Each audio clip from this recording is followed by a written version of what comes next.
Hi everyone, this is Linda from Linda Stitchens. We're going to create a mug rug and we're going to use a font that we're going to create and run through Quick Font and use the Quilt Block Creator. So hope you enjoy. Don't forget to subscribe to my YouTube channel. Thanks. Okay, so let's create the Love Mug Rug. And it's basically taking a font from dafont.com, and actually we're going to create the letters here. And this is a different one than what I've done on other ones. But I thought this one was kind of cute and very simple.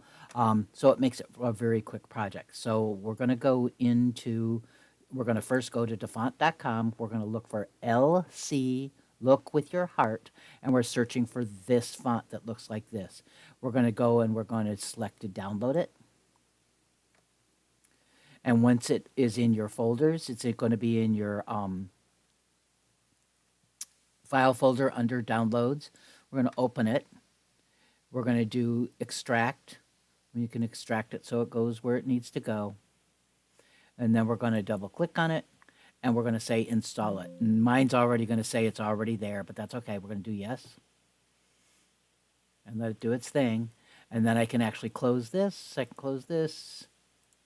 And I'm going to close from Dafont. No, now I'm back here. So I'm going to do File, and I'm going to do a new window.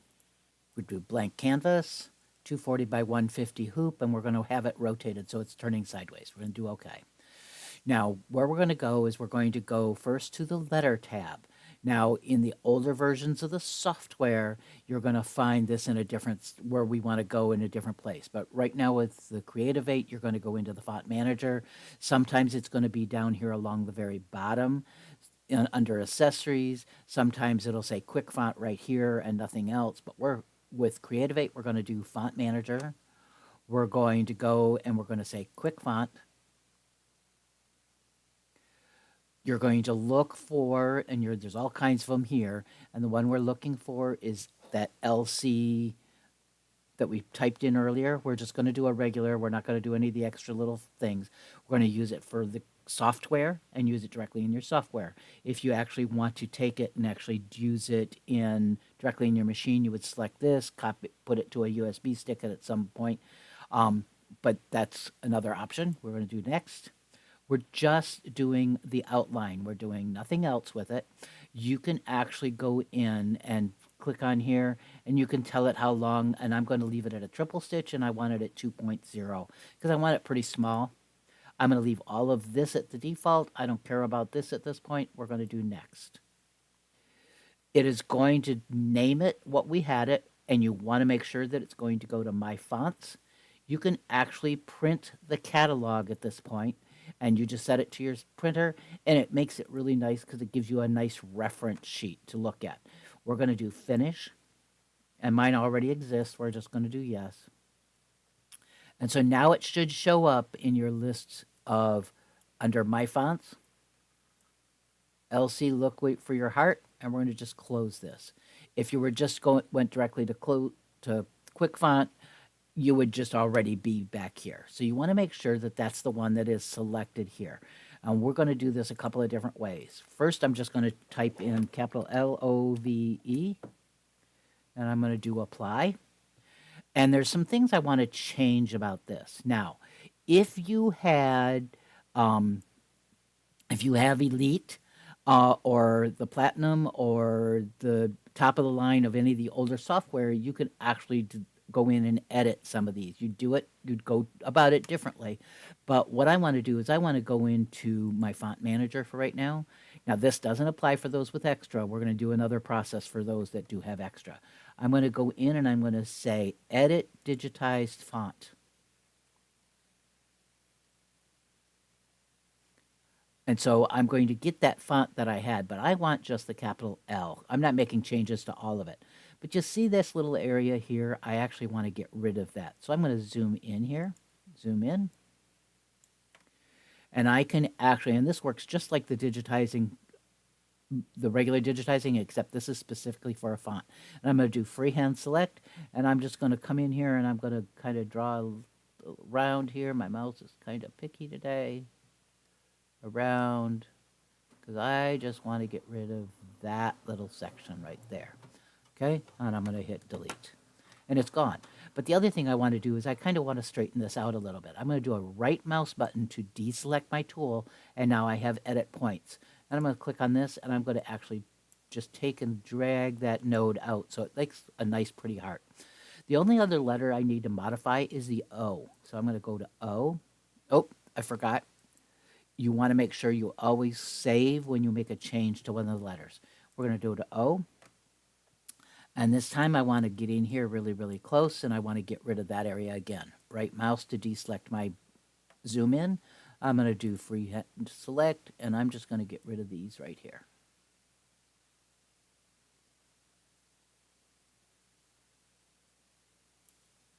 Do delete. You could also click over here. So I'm going to do an undo just so you see that. So these happen to be separate. So I could actually come over here and select those and hit delete. But in case you couldn't do that for some reason, I wanted you to know you could do the other way. I'm going to do a right mouse to get rid of my freehand select, and I'm going to click on here, and I actually want to drag that down so it looks more like a heart. All right. So now I'm going to go and I'm going to go save it. And I don't need to change the other ones. The other ones were fine. And I'm actually just going to close out of my digitizing. And I'm going to close this. Now I'm going to do the word love again and apply. And see how different it looks? I've gotten rid of this area that was inside there. But for those that don't have the top of the line software, you could actually take this one. We're going to do a right mouse button and we're going to do fixes stitches. And we're going to go over to the modify tab. And I'm going to again zoom into this little area here because that's the only area I really care about. Now this is just a big long jump, so you can actually do select stitches and move it up here. When we were over in digitizing, it got rid of it. I'm going to do freehand select. I'm going to go in and I tried to get that. So I'm going to do a right mouse button to get rid of that again. Freehand select.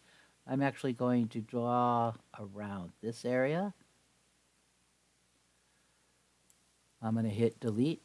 Now you notice that this is kind of like wonky, so I'm actually going to do a box select, and I'm going to just box select around this area, and I'm going to take, and I have to really zoom in close to get that.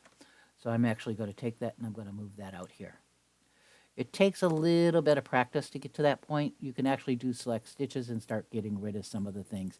But remember, we told that we wanted to do a triple stitch, so you got extra to get rid of because we did the triple. Oop. Delete.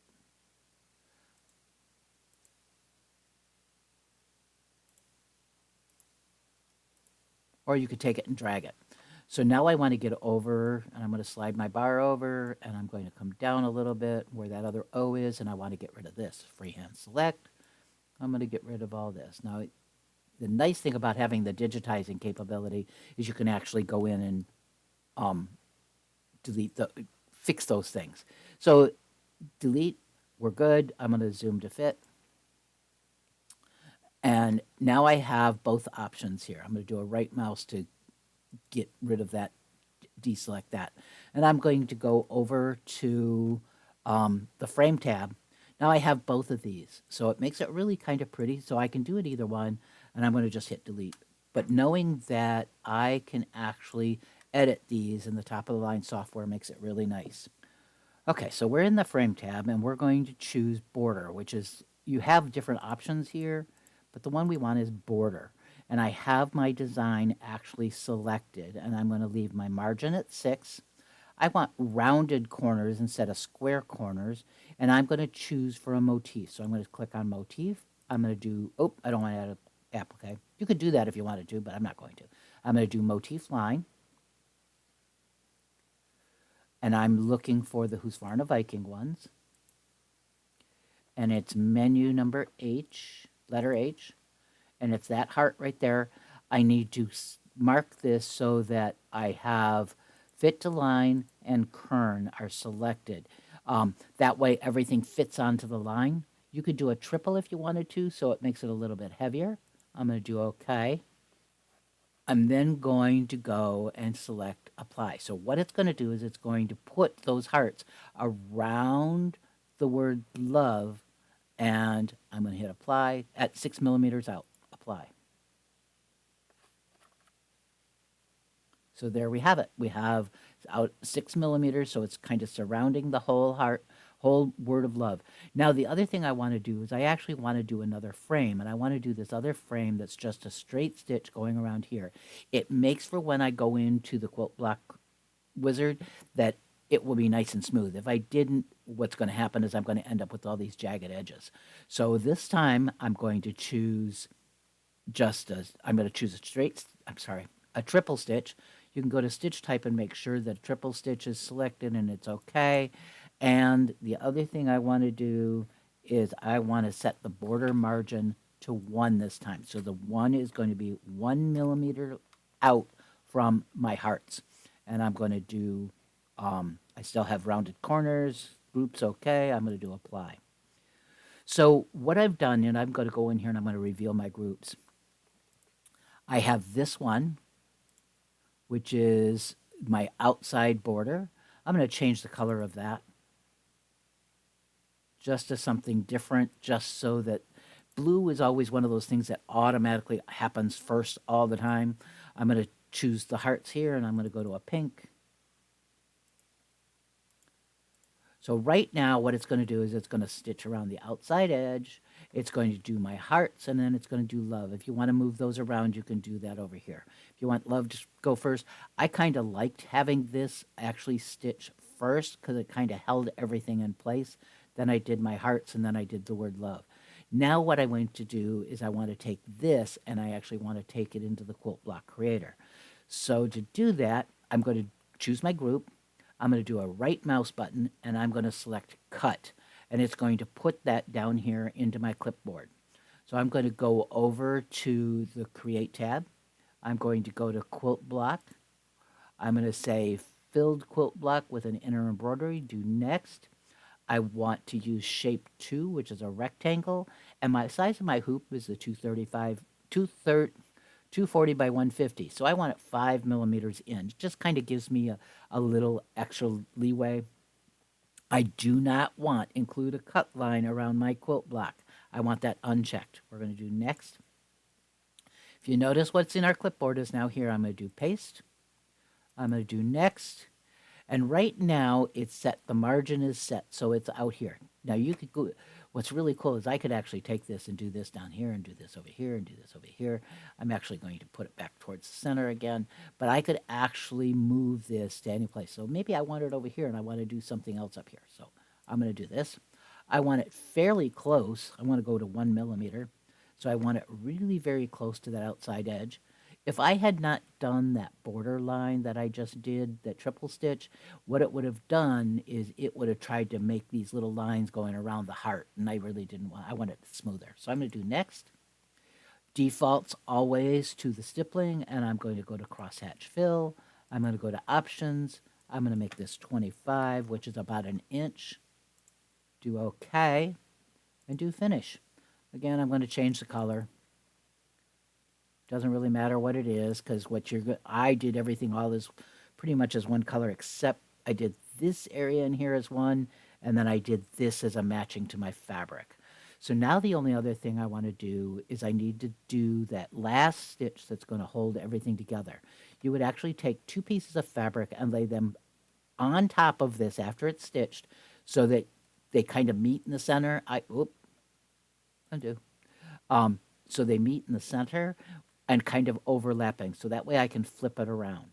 So what I'm going to do is I'm going to go back to the frame tab. Okay, so border should still be selected. Make sure nothing is selected on your screen. And we're going to change this margin to 4 millimeters. Now, when we had created the stippling or the quilting part of it, we actually had it come in just a little bit. Remember, we chose the 235 instead of 240, which is the full, and for 250 we did 245. So we actually want to come in 4 millimeters from the hoop edge. We're going to do rounded corners, and I just want a regular stitch. I'm going to do stitch type running stitch, make sure it's set at 2. That's good. I'm going to do apply.